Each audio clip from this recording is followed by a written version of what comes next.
10월 12일 말씀 묵상을 시작하겠습니다. 오늘 말씀은 신명기 16장 13절부터 22절까지입니다. 어제 본문이었죠. 6월절과 7절에 대한 말씀에 이어서 오늘은 초막절에 대한 말씀입니다. 이스라엘의 3대 절기 중에 맨 나중에 지키는 절기가 바로 초막절입니다. 초막절은 다른 말로는 장막절이라고 하는데요. 장막은 말 그대로 텐트입니다. 즉 초막절은 광야의 장막 생활을 기념하는 날이고 감사하는 절기입니다.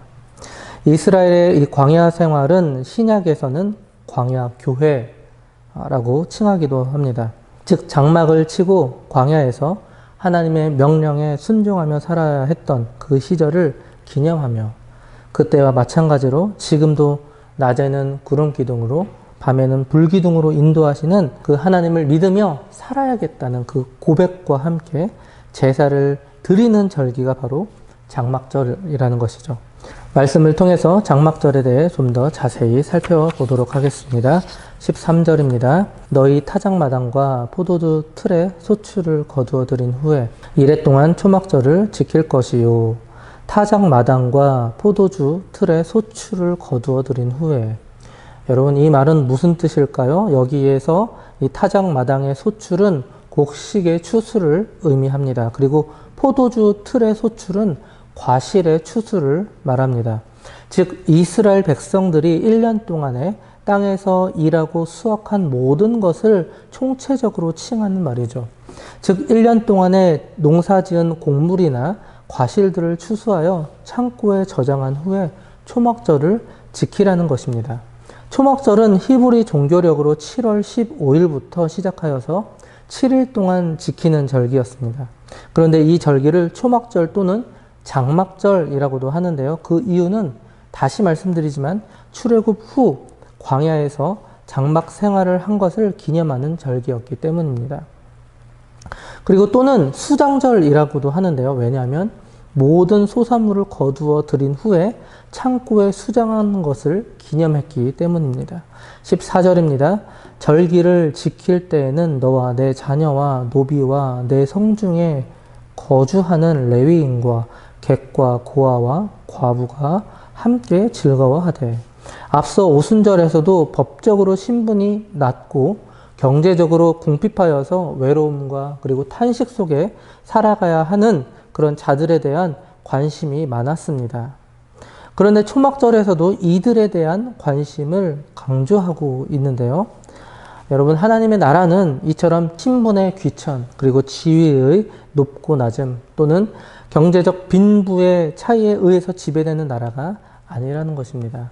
어떠한 신분과 환경 속에서도 적극적으로 이웃을 생각하고 서로 아껴주면서 사랑하고 그리고 억울함과 탄식보다는 즐거움과 생기가 넘치는 나라라는 것입니다.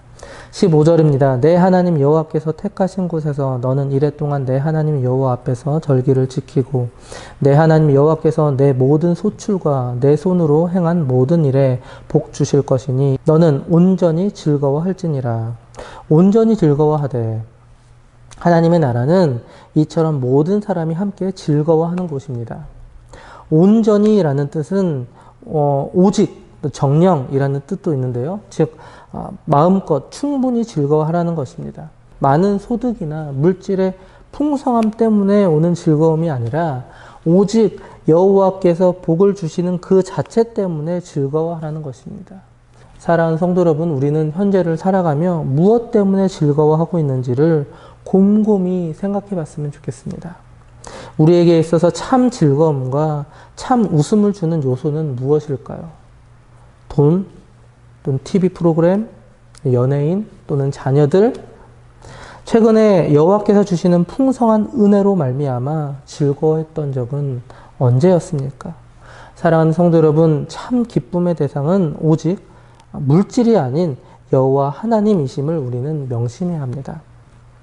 하박국서 3장 17절 18절을 보시면 비록 무화과 나무가 무성하지 못하며 포도나무에 열매가 없으며 감람나무에 소출이 없으며 밭에 먹을 것이 없으며 우리의 양이 없으며 외양간에 소가 없을지라도 나는 여호와로 말미암아 즐거워하며 나의 구원의 하나님으로 말미암아 기뻐하리로다.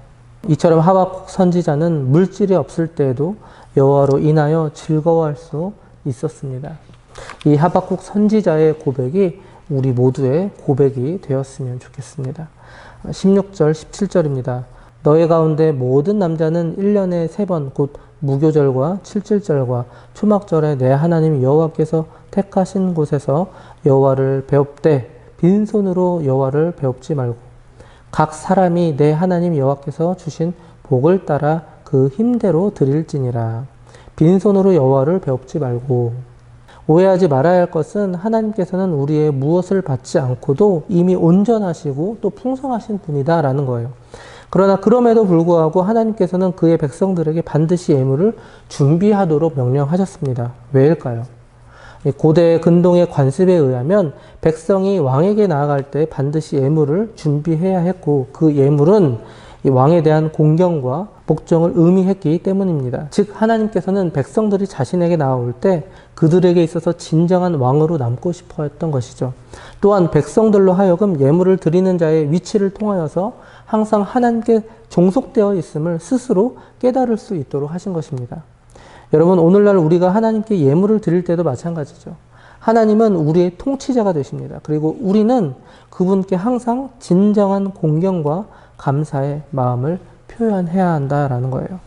앞서 16장 1절부터 17절까지는 이 백성들의 종교적 의무인 3대 절기 준수에 관한 말씀이었습니다. 그런데 갑자기 이어지는 이 말씀에는 재판에 대한 말씀인데요. 즉 모세는 이 재판을 할 때 어떻게 해야 하는지 그리고 우상 숭배를 하지 말라는 말씀을 다시 한번 언급하고 있는 말씀이 이어집니다. 조금은 뜬금없는 전개라고 생각할지도 모르겠지만 사실 그렇지 않습니다. 종교적인 의식과 재판 그리고 우상 숭배는 사실 하나의 맥락이죠. 아무리 이 백성들이 의식적으로 절기를 즉 제사를 지내고 또 예배를 드린다 할지라도 저들에게 하나님을 경외하는 참신함과 그분의 그 공의를 구현하고자 하는 마음이 없다면 여러분 이스라엘의 근본이 흔들릴 수밖에 없다라는 거예요. 그 근본은 바로 공의와 정의였습니다. 18절을 보시겠습니다. 내 하나님 여호와께서 내게 주시는 각 성에서 내 지파를 따라 재판장들과 지도자들을 둘 것이요 그들은 공의로 백성을 재판할 것이니라. 공의로 재판할 것이니라. 재판장이나 지도자들은 공의의 하나님을 대신하여 재판하는 사람들이었습니다. 즉 재판의 주관자 되시는 하나님의 공의를 굽게 해서는 결코 안 되는 것이었죠. 그러나 이런 사실을 망각하고 간혹 그릇된 판결을 하는 그런 자들이 있었습니다. 19절을 보시면 너는 재판을 굽게 하지 말라. 사람을 외모로 보지 말며 또 뇌물을 받지 말라. 뇌물은 지혜자의 눈을 어둡게 하고 의인의 말을 굽게 하느니라. 그들은 첫째로 사람을 외형적 기준으로 판단하는 자들이었습니다. 그리고 두 번째로 그들은 뇌물을 즐겨 받는 자들이었죠. 그리고 세 번째로 그들은 다수의 힘 있는 자들의 압력에 쉽게 굴복하는 자들이었습니다. 20절입니다. 너는 마땅히 공의만을 따르라. 그리하면 내가 살겠고 내 하나님 여호와께서 내게 주시는 땅을 차지하리라. 공의만을 따르라는 말을 이 원문으로 옮기면 공의라는 단어가 2번이나 반복이 되는데요. 즉 너는 공의만 쫓으라 라고 공의를 강조합니다. 그리하면 살겠고 땅을 얻으리라. 이 말씀은 신명기에서 하나님의 명령에 순종의 보상으로 주어지는 축복입니다. 즉 그들의 생명과 번영과 운명은 그들이 약속의 땅에서 재판을 공정히 행하느냐 행하지 않느냐라는 등과 같은 하나님의 의 그리고 하나님의 뜻 준수 여부에 전적으로 달려있다라는 거예요. 이것은 오늘날 우리들도 마찬가지입니다. 하나님은 우리를 구원으로 인도하셨습니다. 그래서 우리는 구원받은 백성이 되었죠. 그리고 그 구원받음에 대한 반응이 바로 하나님의 뜻을 준수하는 것입니다. 그리하면 하나님께서는 우리를 놀라운 축복으로 인도해 주신다라는 거예요. 또한 이스라엘 백성이 절대로 명심해야 할 것은 바로 우상 숭배 금지였습니다. 21절, 22절을 보시겠습니다. 내 하나님 여호와를 위하여 쌓은 제단 곁에 어떤 나무로든지 아세라 상을 세우지 말며 자기를 위하여 주상을 세우지 말라. 내 하나님 여호와께서 미워하시느니라. 내 하나님 여호와를 위하여. 바로 하나님을 위하여 인위적으로 유형물을 세우지 말라라는 거예요.